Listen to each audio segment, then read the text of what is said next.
నిన్న కేంద్ర కేబినెట్ జమిలీ ఎన్నికల ఆమోదం తెలపడం, రామ్నాథ్ కోవింద్ గారు ఇచ్చినటువంటి నివేదికను ఆధారం చేసుకొని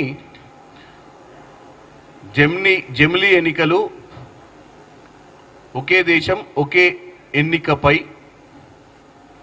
క్యాబినెట్ ఆమోదము గతంలో కూడా మీరు చూసినట్టయితే 10 ఏళ్లుగా నరేంద్ర మోడీ గారు ఎన్నోసార్లు ఈ జమిలీ ఎన్నికల గురించి మాట్లాడటం జరిగింది.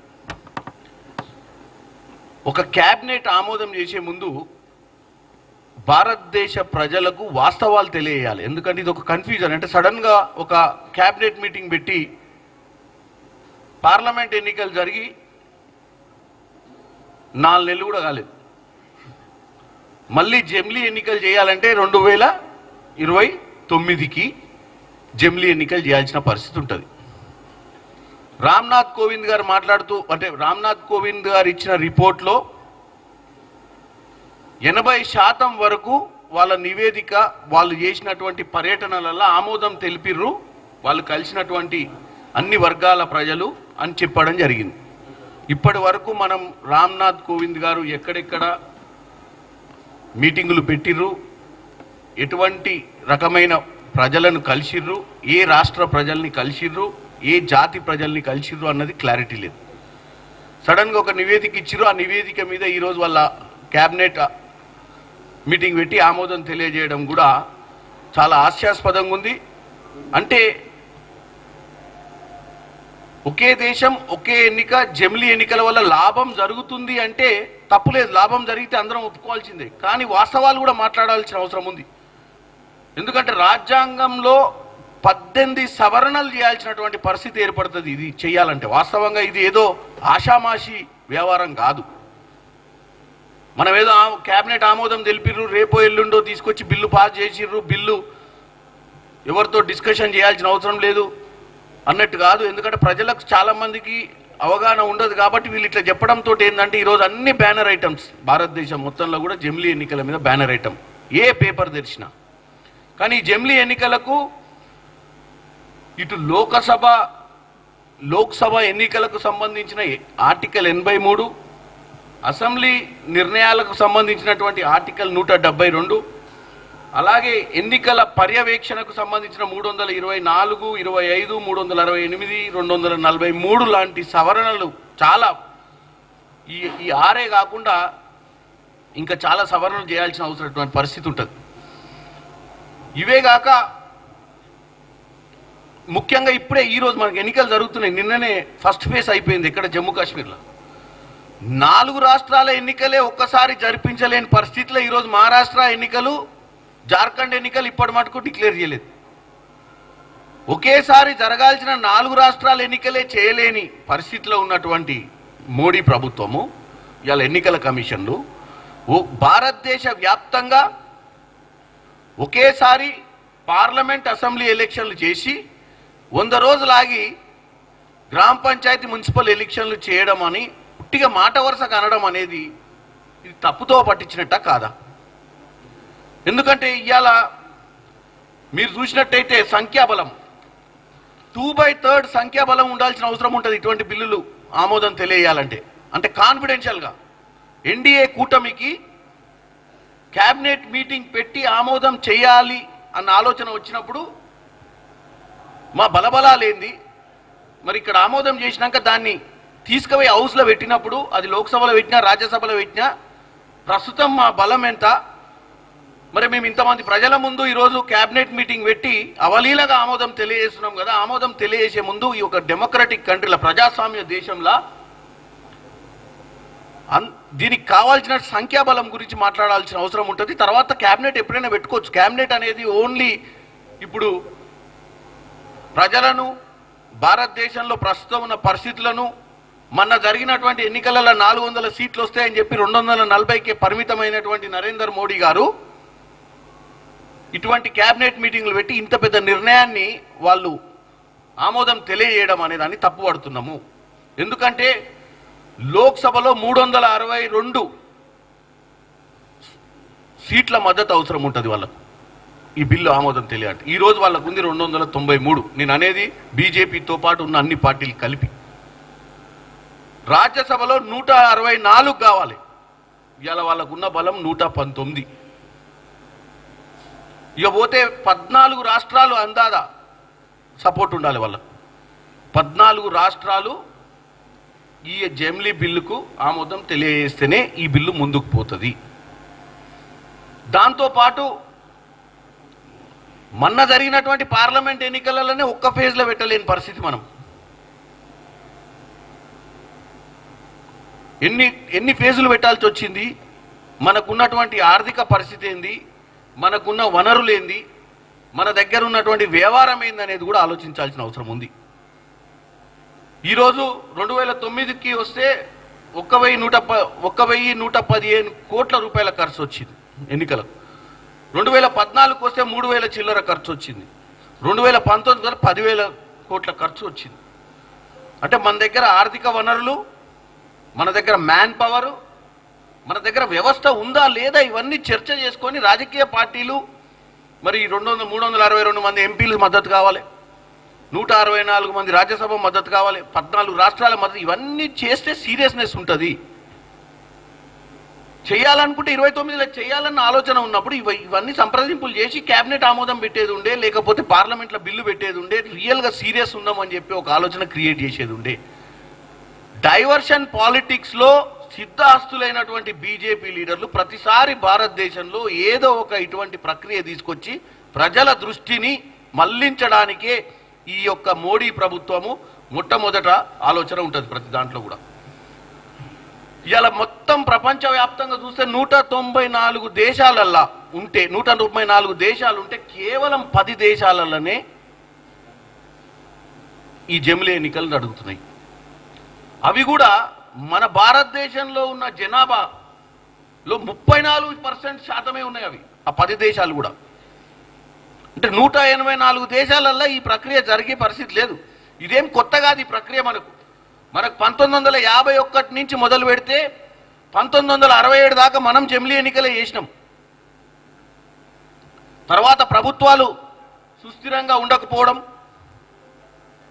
రాష్ట్రాలలో ప్రభుత్వాలు కూడా నిలకడగా ఉండకపోవడం, అక్కడున్న పరిస్థితుల వల్ల అవిశ్వాస తీర్మానాలు పెట్టుకొని ఎన్నికలకు పోవడం వల్ల ఈరోజు భారతదేశంలో ఎన్నికల ప్రక్రియ ఒకేసారి జరగకూడదు. ఎందుకంటే రాష్ట్రాలే కాదు, మన పార్లమెంట్ వ్యవస్థ కూడా 5 టర్మ్లు చేయని ప్రక్రియలు చాలాసార్లు వచ్చినాయి మధ్యన. ఈరోజు ఇదంతా కుదింపు చేయాలి అంటే చాలా సవరణలు చేయాల్సిన అవసరం ఉంది.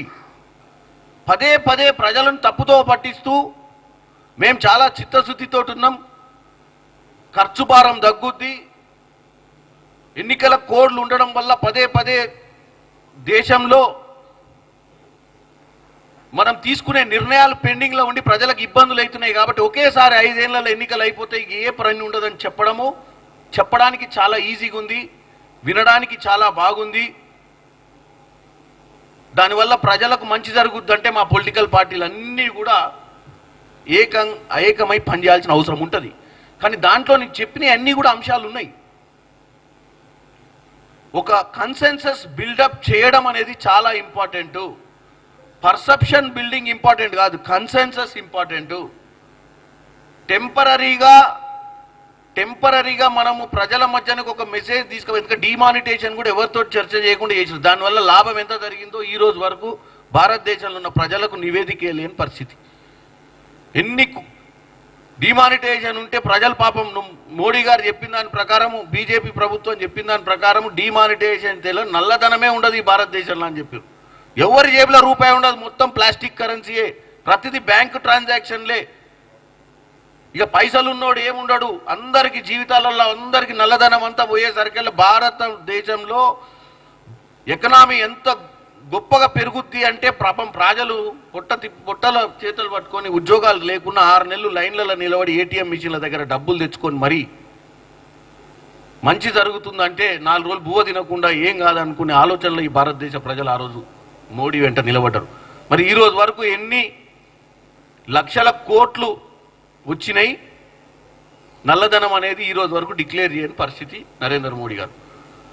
తొందర ఏదో సినిమా ప్రక్రియ మాదిరిగా ఏదో చేయాలన్న ఉద్దేశంతో చేసే నడవదు.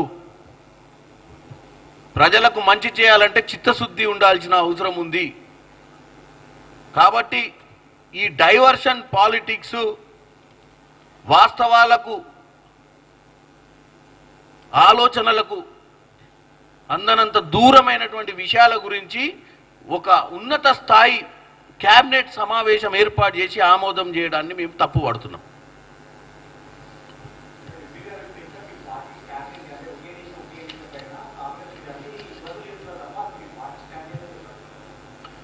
మేం నిన్ననే మల్లికార్జున్ ఖర్గే గారు క్లియర్గా చెప్పిర్రు ఏమని, అపోజిషన్ పార్టీస్ అన్నీ ఒక్క కాంగ్రెస్ పార్టీయే కాదు, మేము ఒక ఇండియా కూటమి. ఇప్పుడు మా కూటమి అంటే ఒక పార్టీ నిర్ణయం తీసుకున్నప్పుడు ఇది వాళ్ళ ఒక క్యాబినెట్ ఆమోదం జరిగినప్పుడు పార్లమెంట్లో కూటమి తరపు నుంచి మాట్లాడుతున్నట్టు మనం కూటమిలో ఏం నిర్ణయం తీసుకుంటారు, కూటమిలో ఏం ఆలోచన. ప్రస్తుతానికి వాళ్ళు మమ్మల్ని ఏమని సంప్రదించకుండా వాళ్ళు డైవర్షన్ కోసమే ఈ యొక్క నిర్ణయం తీసుకున్నారు. దీంట్లో వాస్తవాలు ప్రాక్టికల్గా లేవు.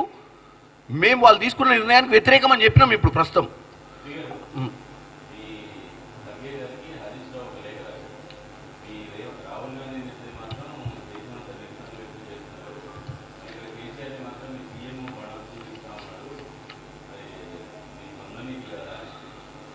హరీష్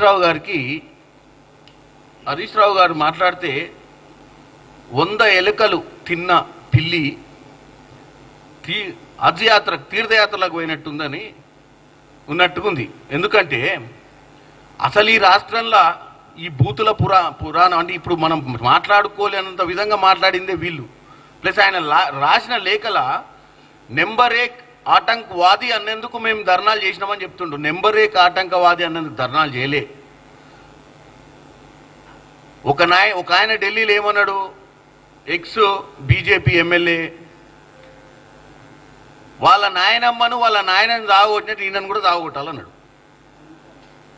ఇంకొక MLA sitting MLA Shiv Sena MLA ఏమన్నాడు, రాహుల్ గాంధీ 4 కోసుకొస్తే 11 లక్షల రూపాయలు ఇస్తా అన్నాడు. వాటికి తెలంగాణలో జరుగుతున్నటువంటి ఈ మధ్య జరుగుతున్న రాజకీయ పరిణామాలు మాటను పోల్చే విధానం తప్పు. ఇక మీ అందరికీ ఒకటి చూపిస్తా. అసలు మన దగ్గర ఉన్నటువంటి మాస్టర్ బ్లాస్టర్ హీరో ఎవరా అంటే వీటన్నిటికీ ఎవరు డైరెక్టర్, కథ, స్క్రీన్ ప్లే డైరెక్టర్ అని అన్నిటికీ కేసీఆర్ గారే. ఈ బూతు పురాణానికి మీకు వినిపిస్తుంది చూడు బూతు పురాణం వీళ్ళ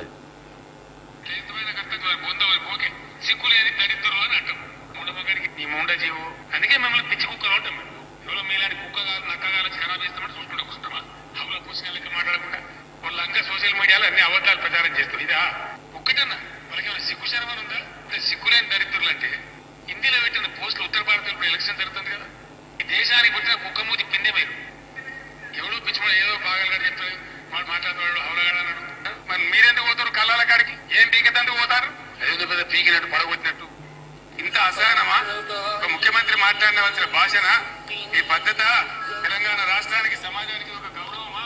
దానికి ఈ విధంగా వివరిస్తున్నారు. ఇది పొందమైన కష్టం పొందవాలి. ఓకే. సో నేను అనేది ఏంటంటే ఎగ్జాంపుల్ చూపించిన మీకు. హరీష్ రావు గారు ఈ మధ్యకాలంలో పొద్దున్న లేవగానే కేటీఆర్ గారు అమెరికా నుండి పొద్దున్న లేచిన, హరీష్ రావు గారు హైదరాబాద్ నుండి పొద్దున్న లేచిన, పేపర్ చూడంగానే మధ్యాహ్నం ఏం మాట్లాడాలి, ఎవరిని పై అక్కసు వెళ్ళగొప్పాలనో తెలియక రోజు ఏదో విధంగా ప్రజలలో వచ్చి తప్పుదోవ పట్టించే విధంగా మాట్లాడుతున్నారు. 9 నెలలు అయింది ప్రభుత్వం వచ్చి, ఇంకా వాళ్ళు జీర్ణించుకోలేకపోతున్నారు ఈ ప్రభుత్వం చేస్తున్నటువంటి మంచి పనులు, ఈ ప్రభుత్వంలో జరుగుతున్నటువంటి కార్యక్రమాలను. ప్రతిరోజు ఏదో విధంగా ప్రెస్లో ఉండాలి, ఏదో విధంగా అపోజిషన్ కీలక పాత్ర వహించాలని చూడడంలో తప్పులేదు. అది ప్రజలకు మంచి చేయడానికి ఉద్దేశించి చేస్తే మేము ప్రతిపక్షాలను కూడా పొగుడుతాం. కానీ పొద్దున్న లేస్తే ఇర్రెలవెంట్ అంటే సంబంధం లేని అంశాలపై మీడియాలో కంటిన్యూగా ఉండాలని ఒక ఆయన ఎక్స్ ప్లాట్ఫామ్, ఏది ఓన్లీ ట్విట్టరు ఎక్స్, ఇంకొక ఆయన ఏమో పనికిరా ఇప్పుడు ఖర్గే గారికి ఆయన లెటర్ రాసిండు. ఆడ నిన్న తీసుకున్న కార్యక్రమం దేనికి, నేను ఇప్పుడే చెప్పిన ఏమేమి అంశాల మీద వాళ్ళు మాట్లాడిరని. 11 లక్షల రూపాయలు నాలుగే కోసుకొస్తే ఇస్తామంటే నేను కూడా ఎఫ్ఐఆర్ ఫైల్ చేసిన. దానికి రేవంత్ రెడ్డి గారు మాట్లాడేదానికి ఆయన అంతన పొంతన లేకుండా మళ్ళీ మా పార్టీ అధ్యక్షునికే, అంటే ఇది కూడా ఒక డైవర్షన్. అంటే బీజేపీని ఎన్కేసుకొస్తున్నాను కూడా అనుకోవచ్చు, ఎందుకంటే వీళ్ళిద్దరి మధ్యన అండర్స్టాండింగ్ ఉంది, ఏం పెద్ద కొత్త కాదు కదా. ఈరోజు బీజేపీ మీద మీరు తీసుకున్నటువంటి, బీజేపీ ఎమ్మెల్యేల మీద ఎక్స్ఎమ్మెల్యేల మీద తీసుకున్నటువంటి వైఖరి అని అన్నప్పుడే అర్థమవుతుంది కదా. బీజేపీ వాళ్ళు మాట్లాడతలేరు, వీళ్ళు మాట్లాడుతారు వాళ్ళ తరపు నుంచి. ఇవాళ తెలంగాణలో ఉన్న బీజేపీ లీడర్లు దీనిపై స్పందించలేదు నిన్న ఇన్ని ధర్నాలు చేస్తే. వాళ్ళకంటే ముందు హరీష్ రావు గారు స్పందించడంలోనే అర్థమవుతుంది బీజేపీ తరఫున కూడా వీళ్ళే వకాలత్ తీసుకుంటారు అని చెప్పి. కాబట్టి నేను ఒకటే చెప్తున్నా, ఇట్లాంటి సేమ్ ఆడ జమిలీ ఎన్నికల గురించి ఎట్లయితే డైవర్షన్ పాలిటిక్సో ఇప్పుడున్న పరిస్థితుల్లో కేవలం ప్రజలను తప్పుతో పట్టించేటువంటి ప్రయత్నాలే అందరు చేస్తున్నారు.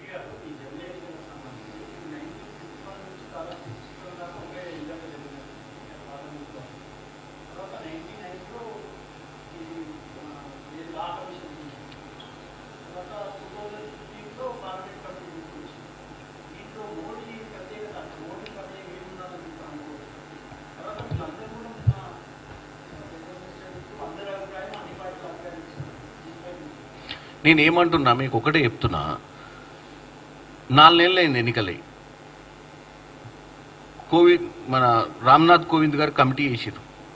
కమిటీ ఒక నివేదిక తీసుకొచ్చి వాళ్ళకి ఇచ్చింది. ఆ నివేదిక పాజిటివ్ ఉందని చెప్పి వాళ్ళే చెప్తారు. మళ్ళీ వాళ్ళే ఇదంతా అయిపోయాక వాళ్ళే ప్రెస్ మీట్లు ఏమంటారు, మేము అందరి దగ్గర పోయి కన్సెన్సస్ బిల్డప్ చేస్తామంటారు. ఎందుకంటే ఈరోజు హౌస్లో నెంబర్స్ లేవు. వాళ్ళు ఆమోదం తెలపడానికి ముందు బేస్ లైన్ అయితే చూసుకోవాలి కదా. లేకపోతే ముందు అందరు ఏమనుకుంటారో తెలుసుకొని మరి ఇప్పుడు పెట్టేది ఉండే. బేసిక్ ప్రజాస్వామ్య దేశంలో నువ్వు కీలకమైనటువంటి క్యాబినెట్ మీటింగ్ పెట్టుకున్నావు. హౌస్లో ఉన్న 543 మంది సభ్యుల ముందు మేము ఇట్లా చేస్తున్నామని తీసుకొచ్చి పెట్టుకోవచ్చు కదా. మరి తర్వాత ఎందుకు పెట్టాలి? క్యాబినెట్ ఆమోదం తెలిపినాక తీసుకొచ్చి ఇక్కడ ముందే ఒకసారి కన్సెన్సస్ బిల్డప్ చేయొచ్చు కదా, పొలిటికల్ పార్టీ కన్సెన్సస్. ప్లస్ అన్ని రాష్ట్ర ప్రభుత్వాలు కూడా ఈరోజు అవసరమే కదా. ఎందుకంటే నువ్వు అన్ని కలిపి చేయాలన్నప్పుడు ప్లస్ బిల్లులో కూడా సవరణలు ఉన్నాయి కదా. ఇవన్నీ చేయాలంటే నేను అనేది ఒకటే, చెయ్యాలన్న చిత్తశుద్ధి వేరు, ఏదో వైట్ వాష్ లెక్క చేయడం వేరు. ఇది వైట్ వాష్ ప్రోగ్రామ్ అని నేను అంటున్నాను.